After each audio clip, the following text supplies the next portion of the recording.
On paper, this kick makes no sense. But in real life, this kick still doesn't make any sense. Today, I'm gonna teach you how to spinning roundhouse kick. This kick is counterintuitive to itself. You spin in one direction and you kick in the opposite direction, which makes it not only hard to throw, but also difficult to track. So let me break it down for you. But first, make sure you know how to spinning side kick or spinning hook kick. You do not want this to be the first spinning kick you learn. From a side fighting stance, all you're gonna do is spin, eyes track onto your target, and the biggest key here is chambering right in front, right towards the target that you're gonna kick, and throwing that roundhouse kick in that same direction. One of the biggest issues is throwing a different kick by accident.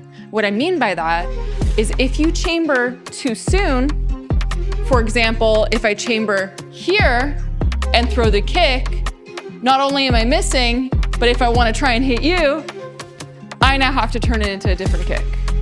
If you know that kick that I just threw, leave it in the comments. I'll wait a second. You're right, it was a hook kick. But we wanna make sure that it's all forwards. From here, forward, throw in front of you, and land the kick. If you already know how to spin kick, this might seem simple for you.